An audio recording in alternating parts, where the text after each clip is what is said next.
નમસ્કાર, આપ જોઈ રહ્યા છો નેશન પ્લસ ન્યૂઝ. હું છું આપની સાથે હિરલ પંડ્યા. વડોદરાના ભાયલી વિસ્તારમાં તસ્કરોની ગેંગ સક્રિય થઈ હોય તેવા સમાચાર સામે આવ્યા છે. ભાયલીની સુરમ્ય ડુપ્લેક્સ સોસાયટીમાં તસ્કરોએ એક જ રાતમાં ત્રણ મકાનોમાં ચોરીનો પ્રયાસ કરતા સ્થાનિકોમાં ફફડાટ ફેલાયો છે. વડોદરાના પોશ ગણાતા ભાયલી વિસ્તારમાં લાલગુરુ ફાર્મ પાસે આવેલી સુરમ્ય ડુપ્લેક્સ સોસાયટીમાં ગત 11મી એપ્રિલની મોડી રાત્રે અંદાજે 1:30 વાગ્યાની આસપાસ તસ્કરોની ટોળકી ત્રાટકી હતી.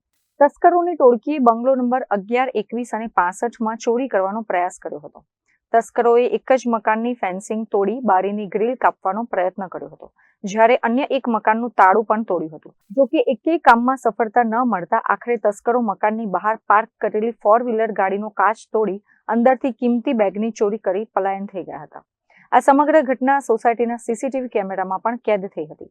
આ ઘટનાને પગલે સોસાયટીના રહીશોમાં ભારે રોષ જોવા મળી રહ્યો છે. તમને જણાવું છું કે અમારી સુરમ્ય ડુપ્લેક્સ સોસાયટી ભાયલી ખાતે જે આવેલી છે લાલગુરુ ફાર્મની બાજુમાં, ત્યાં આગળ અમે લોકો 12 વર્ષથી રહીએ છીએ અને અમને પડતી અગવડતાઓની જાણ વારંવાર પોલીસ સ્ટેશનમાં કરેલ છે. ઘણીવાર અમારે ત્યાં ચોરી થવાનો પ્રયત્ન થયો, પણ એવું કોઈ મોટું નુકસાન થયું નથી. પણ અત્યારે તારીખ 11/4/2026ના રોજ રાત્રે 1:30 વાગ્યાની આસપાસ 3 મકાનમાં ચોરી કરવાનો પ્રયત્ન કર્યો, જેમાં એક મકાનની અંદર કોર્ટ પરની ફેન્સિંગ તોડીને બારીની ગ્રીલ તોડવાનો પૂરો પ્રયત્ન કર્યો, જે ત્યાં આગળ અમે જોતા અમને ખબર પડી. બીજું એક અમારી 4-વ્હીલર ગાડી છે જેનો ગ્લાસ તોડીને અંદરથી બેગની ચોરી કરવામાં આવી. ત્રીજું મકાન જે છે, જે ગ્રીલ આવે પાછળના કમ્પાઉન્ડ વોલની, એ પણ તોડવાનો પ્રયત્ન કર્યો. એવી રીતે 3 મકાનમાં ચોરી કરવાનો એક પ્રયાસ થયો.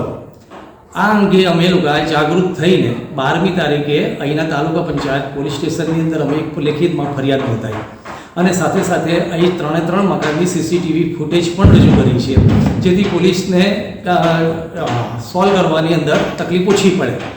વધુમાં અમે પીએસઆઈ મેડમ સાથે પર્સનલી ડિસ્કસ કર્યું અને અમને એવું કીધું કે અમે તમારે ત્યાં આગળ પેટ્રોલિંગ કરીએ જ છીએ, પણ અમારી રજૂઆત એવી છે કે પેટ્રોલિંગ જે થાય છે એના કરતાં પેટ્રોલિંગનો સમય વધારવામાં આવે, જેથી અમારી સેફટી વધે.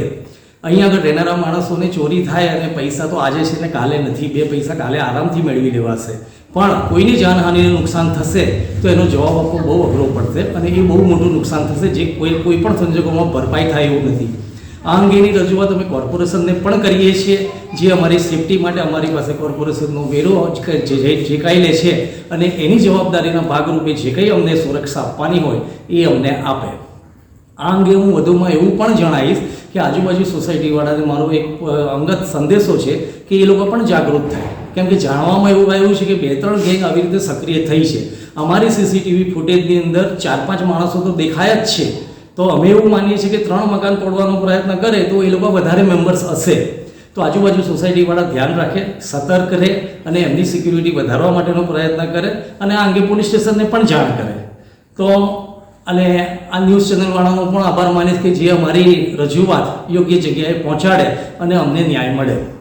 અત્રે ઉલ્લેખનીય છે કે સુરમ્ય ડુપ્લેક્સ સોસાયટીના રહીશોની ફરિયાદ બાદ પોલીસે સીસીટીવી ફૂટેજના આધારે તપાસ તેજ કરી છે, પરંતુ વધતી જતી ચોરીની ઘટનાઓએ પોલીસની સુરક્ષા વ્યવસ્થા પર અનેક સવાલો ઉભા કર્યા છે.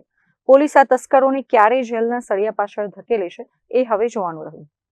Bureau report, Nation Plus News, Vadodara.